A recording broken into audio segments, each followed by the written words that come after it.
he does water-based, and one thing I always remember, you say, step away and look, step away and look.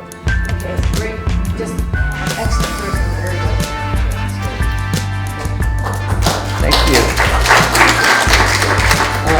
No, it's a pleasure to be here and meet all of you.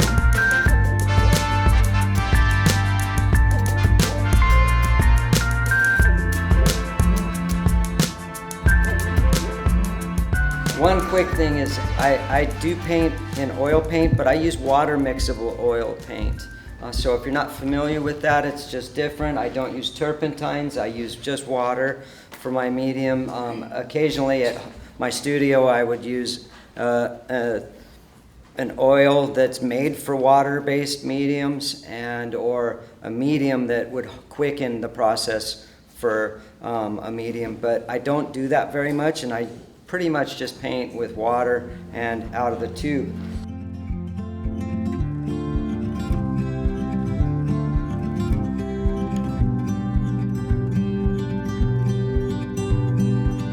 I'd like to start and introduce a painting technique of working at something at twilight. This is actually something, twilight's after the sun is set, so it's moderated values. It's that really peaceful, tranquil time of day that the colors start to really harmonize. It kind of is fleeting. It only lasts for about 30 to 40 minutes till you really lose it.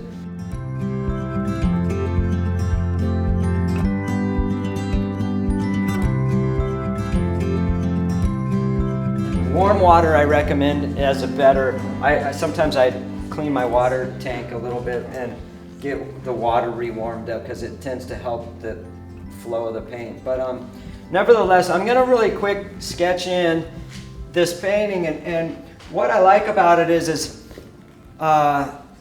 got a lot of nice things going on, but it's got some balances of a large rectangle, a thin rectangle, and a medium rectangle. So there's a variety. I don't like equals. I usually really try to look for stuff that isn't an equal and try to get it to help by not having stuff always equal.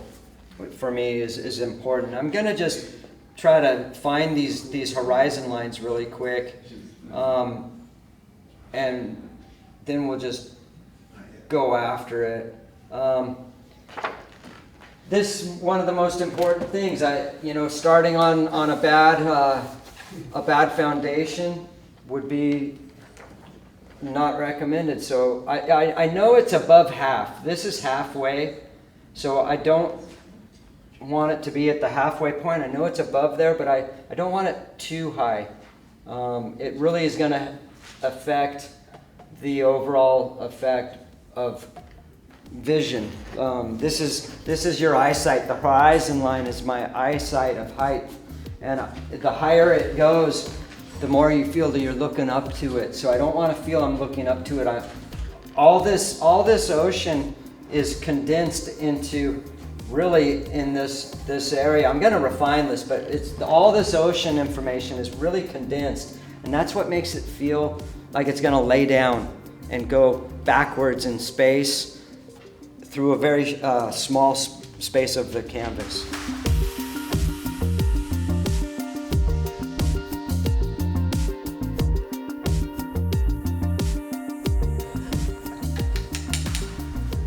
And How do you prep your canvas?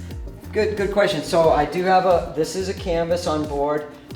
Yesterday I took a little time, and I found recently in the last 6 months I really like to prep my canvas with a tone. I've always liked to have a toned canvas. I find it better for me to work quicker with my work, to use acrylic, to get it to dry quickly and to not blend into my oils. So yesterday I took a few minutes and toned this, believe it or not, with some yellow and raw umber. And the raw umber tends to really kind of wash out. That's why the yellow has this little bit of green in it. But I like it as a bit of a neutral underneath. There's times where I use a red background, a purple background, all sorts of backgrounds, but I've been following a lot of my work and enjoying this for a while with this yellow and raw umber kind of washed off, and I take it down to almost zero. Like, I don't like to start at like medium value. I like to go almost to zero value of white. So some of the key elements in this, I'm just going to start to wash in, and you're going to be surprised. I kind of get a little kooky with my brushwork, and it doesn't seem like I'm really making a lot of important action happen, but it's meaningful to where I'm heading. I kind of been planning this painting out mentally for a while, just while you guys were talking, and I've been kind of like imagining, what am I going to do? What's my approach? And so I have a little premeditation in it, and it's just hard to tell. And this is such a simplified subject. It's really going to come down to simple details for it. It's more about, in this image, it's more about the harmonies that I'm going to try to create with tone. Tone is going to be king besides a little of the composition of this. In fact, I'm not doing a great compositional design with it just on my division of canvas, but nevertheless, tone is going to be the king of this painting, not a super hard composition painting. So, 2/3 done.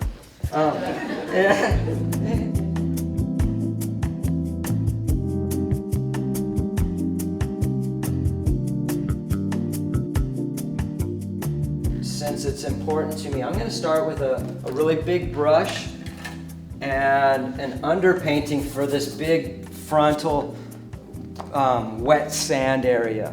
It's really reflectant of the skies, light and nature of the sky, but to get that effect, I want to have an underpainting under it. And had I been in my studio or had I brought it with me, I would probably put in a really quick acrylic underpainting to then work on top of. But I'm going to do it with a real quick wash that I'm going to use raw umber and a few things, some of the yellow, and I'm going to get a dark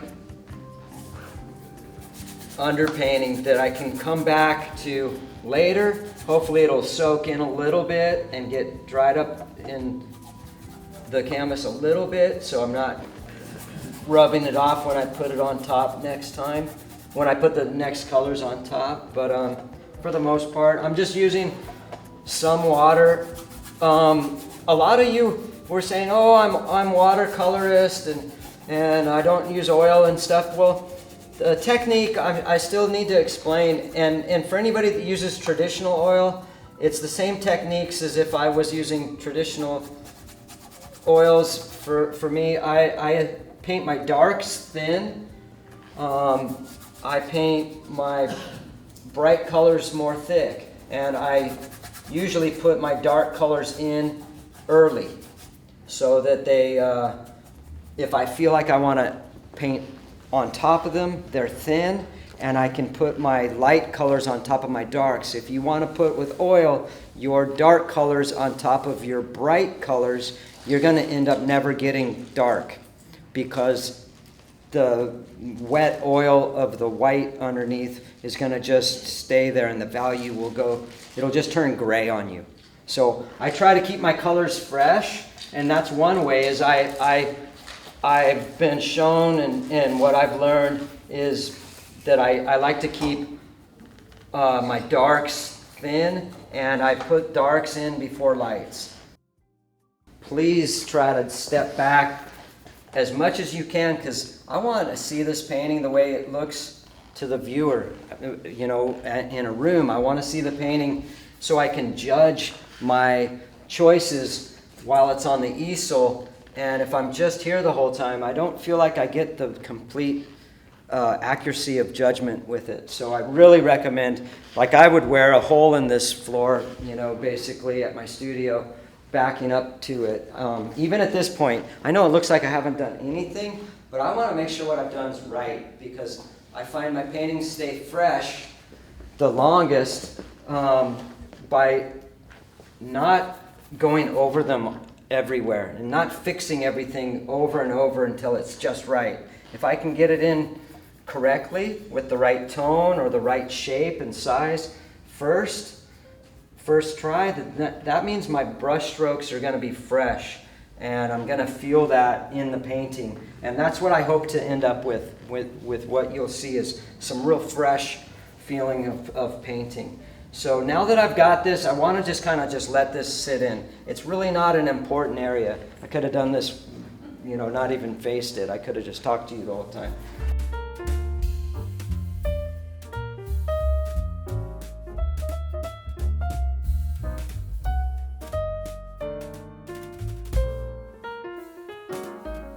I typically dominate it with ultramarine blue, but I also have some cerulean. I'm looking for a real pleasant kind of lavender. I've taken some blue, a little bit of the burnt sienna. I have my two reds tonight are vermilion, which is this really bright orange looking red, and another one that's called rose. If I like to sample something, I recommend it before you commit, and then you're like, dang, now I gotta fix that whole area. You end up mixing a ton more paint and all sorts of stuff. So just looking for kind of the right tone and notes of this. Gonna take just a smidge of yellow with this. Yellow, and this is kind of purpley, and the yellow is just gonna gray it even a little bit more. Complementary color, and just getting the value to go down a touch before I kind of commit. So I am putting on with a palette knife. I'm going to come back and rework this once it's in place.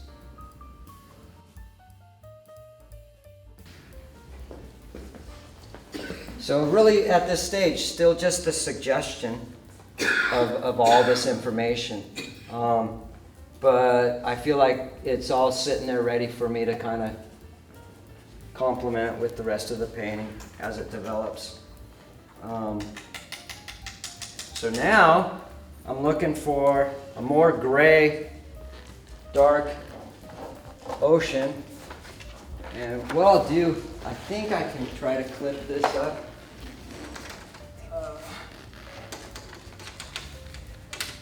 There we go. I'm going to leave it there for a few minutes, and like I said, eventually once I can work away from that, I'll just pass it around. But anyways, gonna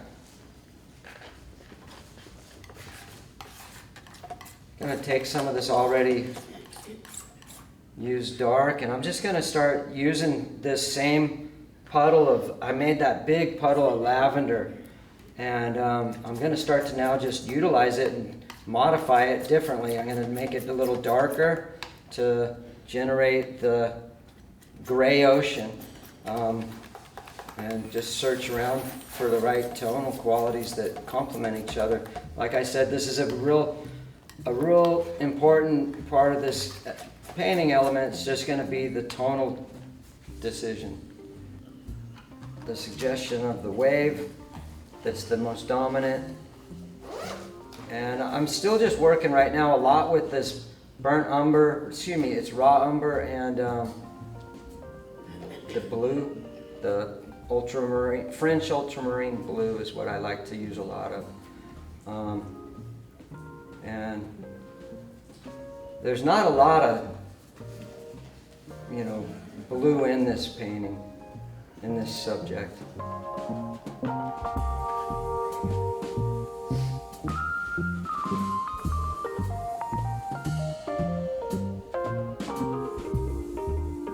See, even now, see how hard it is to go over a light color with an oil paint? When you go dark over a light color like that, it's really not easy. I almost have to wipe out and give myself the chance. to not have the dark in it.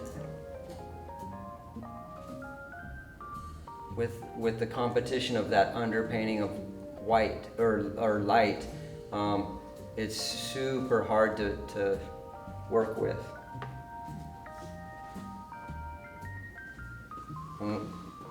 The thinner the better for the underpaintings.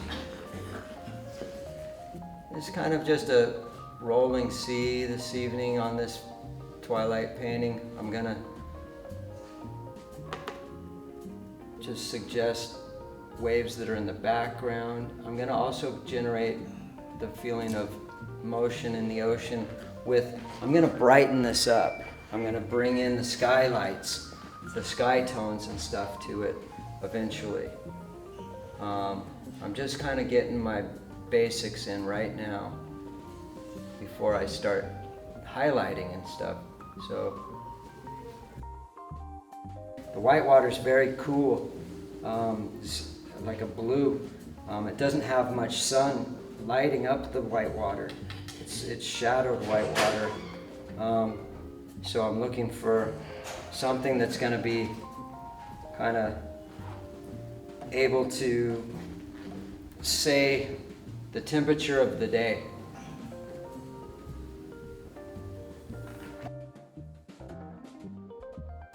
Here we go. I'm going to make a little bit of the wave actually crashing in this photograph. It's not, it's just rising, and I think I'm going to just take my liberty of doing it the way I want it to be rather than the way I see it.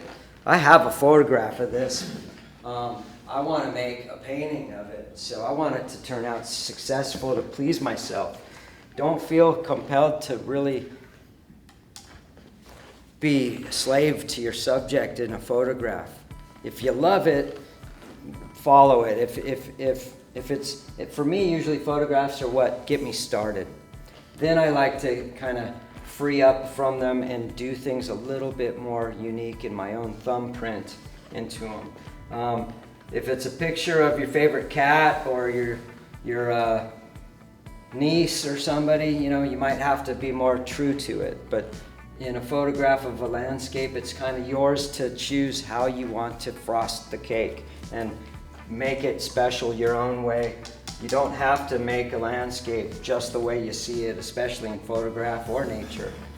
So that's just my advice. I try to free myself up from it all.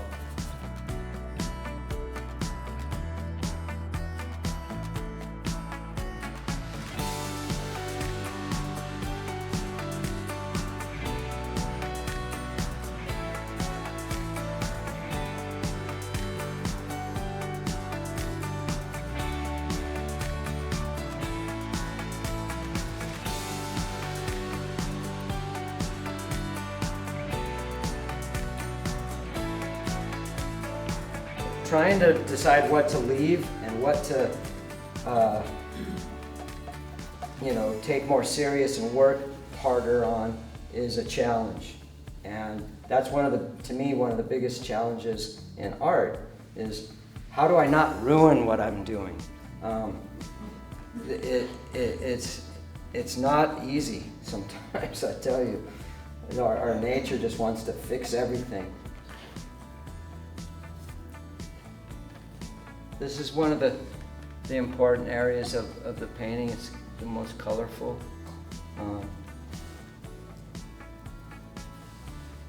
Being patient with myself, trying to find the right tone is important.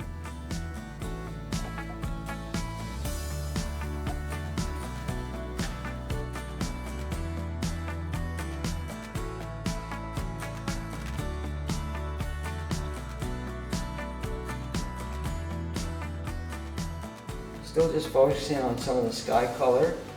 The sky is what is going to guide the rest of the painting.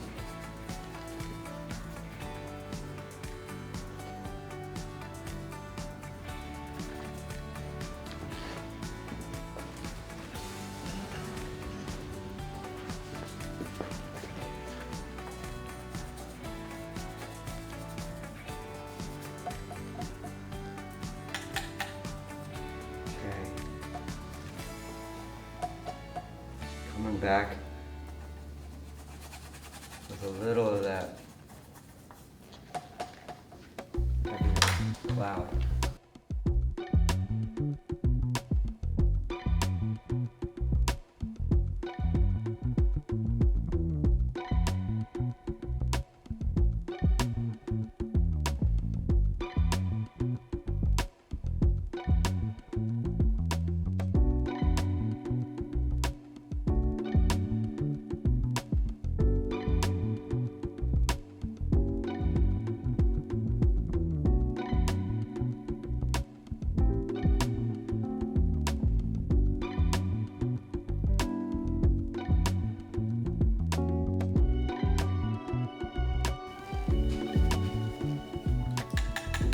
Okay, so now I'm going to start coming into my ocean a little bit with some of the sky reflections and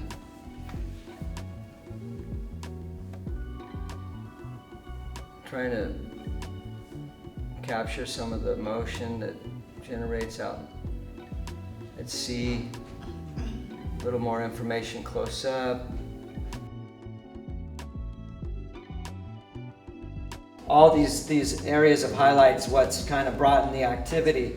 People were asking me, do I like this kind of brush stroking going on up here?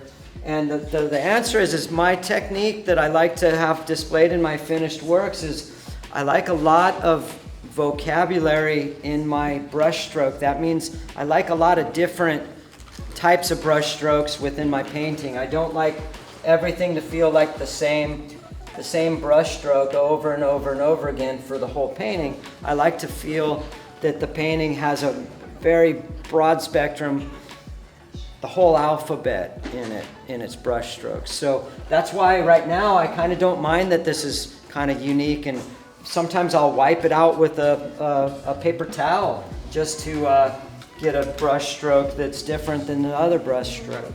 So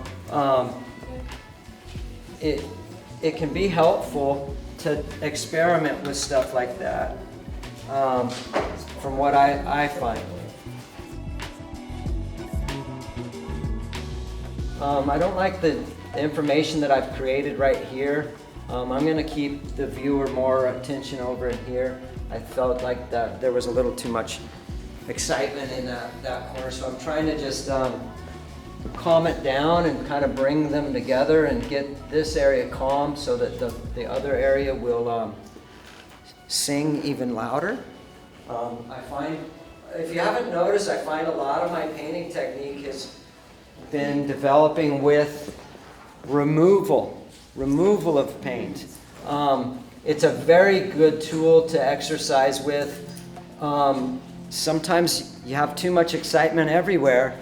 Calm stuff down, remove some stuff with a paper towel or a big brush like this. It'll let the areas sing louder, even though they're not done that magnificent. If you've modified and simplified other spots, then the other ones should just start to develop on their own without even touching them.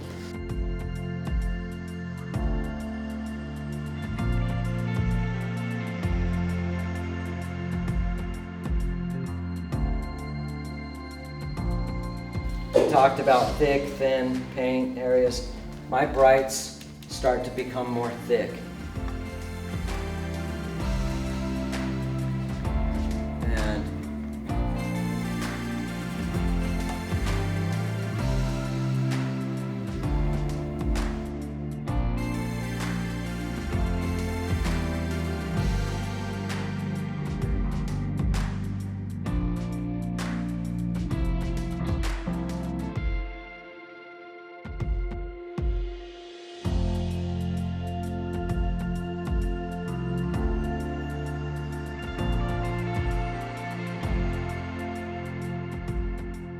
I feel like we're still going here, but you have this bright part of the sky up in here, and so maybe I'm going to cut the tip of this cloud out a bit and get things to move and shift and get over this a little bit better rather than be so far away from it. So I'm gonna take a moment and see if that helps balance better. Yeah, it's going to balance it better, I have a feeling. So just kind of searching for some of this water that lays down. My finishing touches are going to be, I guess, up in the foreground, trying to get that that water to reflect on the sand.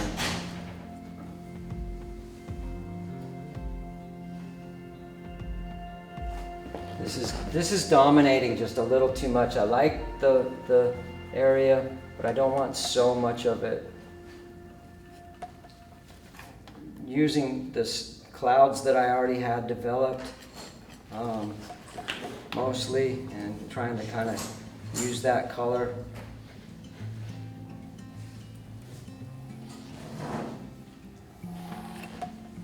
And I'm gonna just, I'm impressionistic. It's all about feeling for me.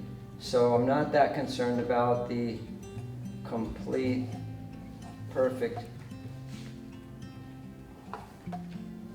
delivery, as long as I feel like I'm kind of getting the feeling that I want. And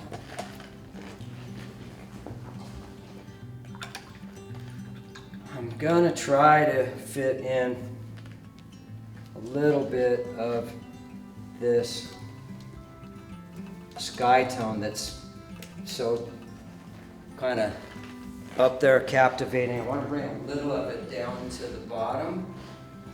And I'm going to see if I can do it with a strong color and kind of really make a statement color. And I can always wipe it out, take a chance.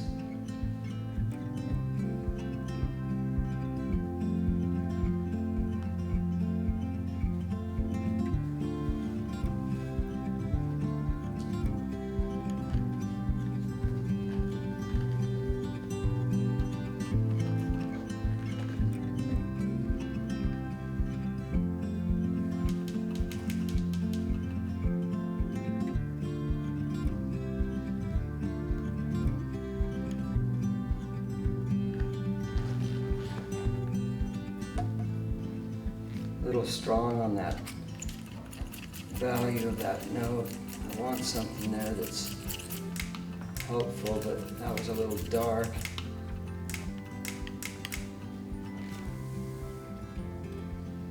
Trying to remove it and bring a little something that's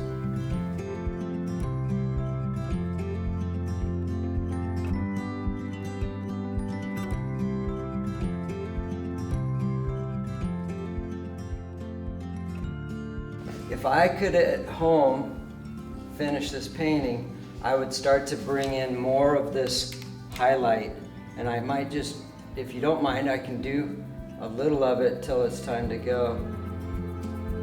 And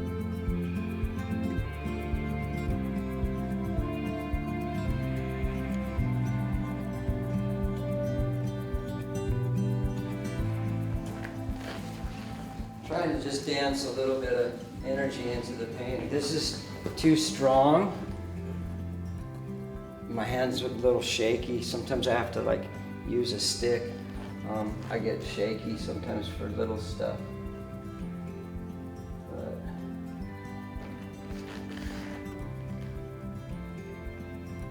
also sometimes I get lucky and it shakes just in sometimes you walk away and go, that was brilliant. I didn't know if I'd do it or not. Well, it wasn't me, it was divine.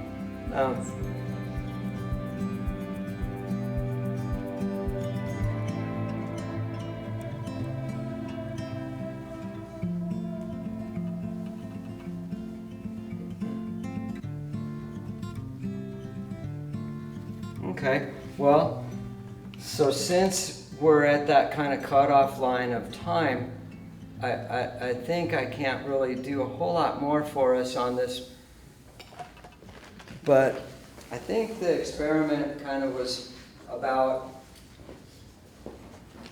technique versus accuracy in this. There's a lot of different techniques going on. This painting itself needs some help, needs a lot more time to like devote to some of the details than what I've given to it right now. And some of them don't. Some of my favorite paintings, people are like, oh, how long did that take you? And it's embarrassing, I say like 40 minutes. It's because they cooperate right from the start, and when that happens, then you get a really zen kind of harmony that develops.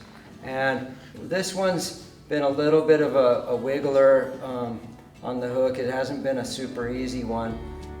It was a challenging subject to try to present in front of you all.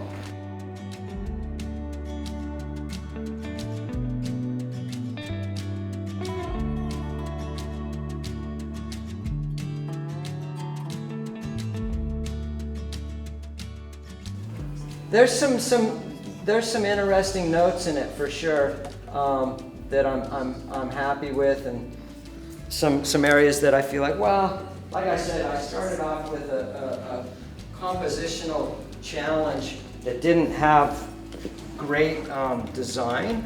It was more about the overall scene, and that's not always the best choice to use that as your guiding factor. A long S and an E underneath it, and my W with another E, and then bring out of it the two L's. And when you see it, you can tell I've made the E's incorporate the S. If that makes sense. I don't know how to explain it, but that's a design of my signature. So, and I find I can't really do that well with a brush, so I do it with scratching it in.